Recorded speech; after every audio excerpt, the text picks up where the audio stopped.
Hello, my name is Amy Sturkey. I am a pediatric physical therapist. I am here with a client of mine. So I'm sorry to say you're not going to be able to see his handsome face, nor can I use his name. So we've decided on a nickname. He is called Bubba, and he is requesting that we use Bubba as his name for this video. Bubba is a young adult with athetoid cerebral palsy, and he can walk independently but needs to be spotted very closely. And he has difficulty isolating control of really any muscle group. So there is a product called Habal Up. It's by Ubique Tech, and it is a product that helps make learning to isolate movements fun. It is targeted for children, but they have programs for adults too.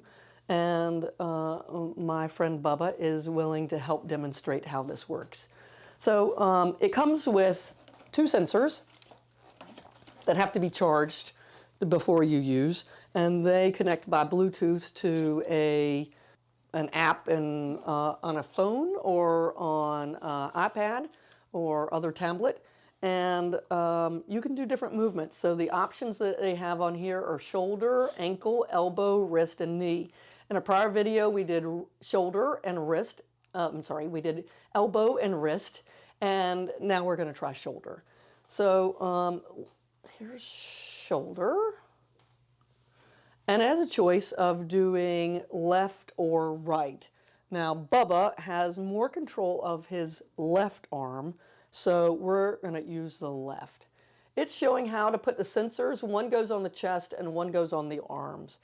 My sensors are not the straps. I have 2 straps on each one. You can just put one on for very small extremities, but for bigger extremities, it just makes more sense to go ahead and put both of them on.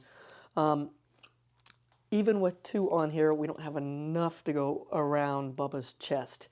So what they recommend to do in this particular situation is just to put one on the countertop in front of him. So we're going to do left because that's Bubba's better extremity for control. And let's go to the next page. It has an option of doing shoulder flexion or shoulder abduction. Now, one of the things that Bubba has trouble doing is isolating out shoulder flexion. When he brings his arms forwards, he tends to bring them out to the sides, which means anybody beside him tends to be in a little bit of trouble because his arms fly out. So I'd really like to practice shoulder flexion. What this means is that I may need to help Bubba with these movements to be able to do them. So I'm going to choose, even though abduction is your better movement, I'm going to choose shoulder flexion because I think it's the one that you really need to practice. So this one is shoulder flexion. So it shows setting up with the blue one on the chest.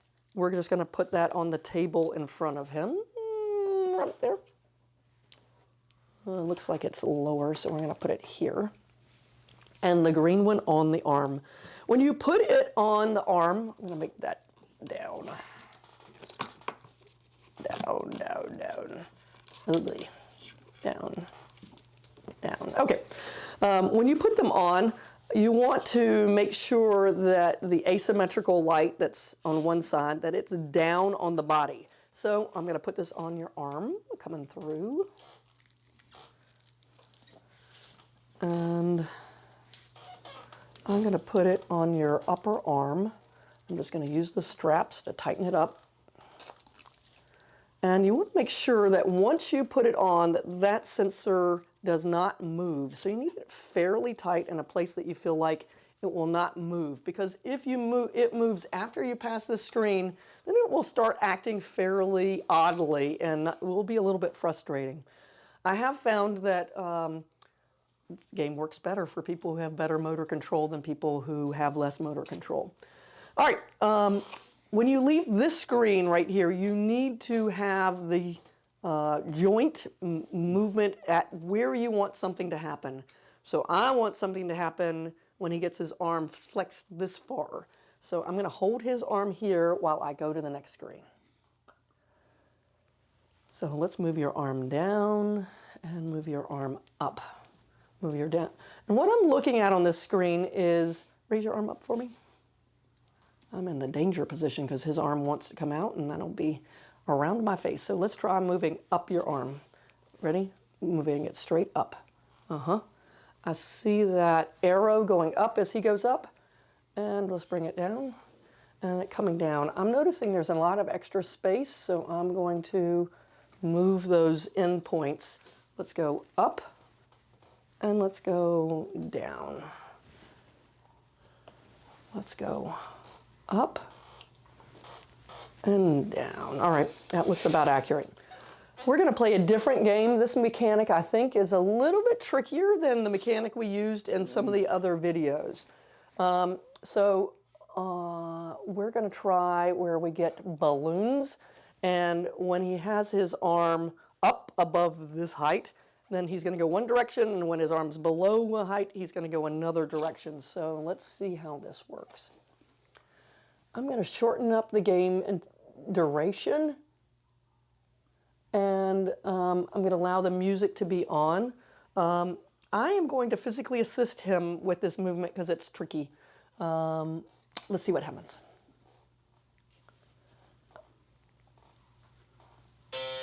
All right, so let's see if it works. We're going to try going up, and that makes it go to the left. And when we bring it down, it means it goes to the right. So we've got bubbles that we need to try to get. And the first ones are over here, so let's go up to try to go over there and get them. So it looks like we're going to have to come down to come back and get it. That's right. Nice. Go up to go back and get that one. Which way you want to go next? You want to go down? You want to go? Yep. All right, that's a good move. I don't think we're going to make it for that one, but we can make this whole bunch of them. Come back up to come back to them. Come back down to be able to get that yellow one. There you go. Come back up to get this other one. Nice. There you go. And come down. Nice. You're playing this game perfectly. I don't think you're going to make that one. Perfect. You're right. I'm going to let go and see what happens, okay? Hey, you made it. Yeah, remember to come down in the front. It's okay.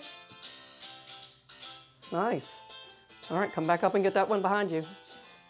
Nice. And down. Come back up. Come down. Nice.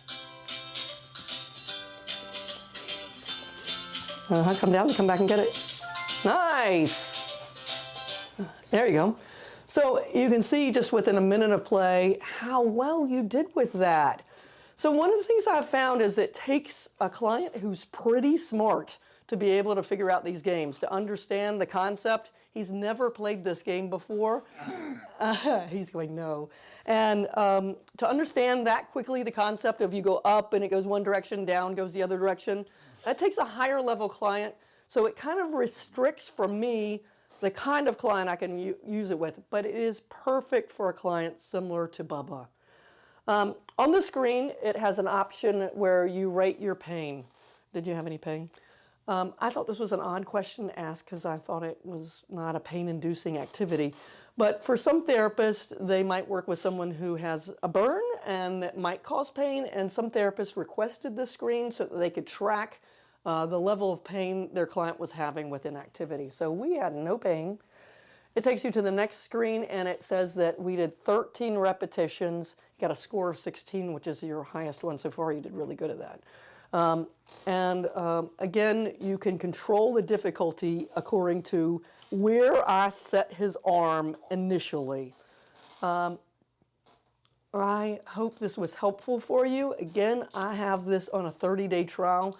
You can contact UB Tech yourself and ask for a 30-day trial, and it is available for purchase for clinics and for individuals. I hope this is helpful for you. You were fantastic, and we'll look forward to seeing you next time. Thanks a lot. Bye-bye. If you liked this video and would like to be notified by email when the next video comes out, click the subscribe button here and click the golden bell icon and ensure notifications are enabled on your account.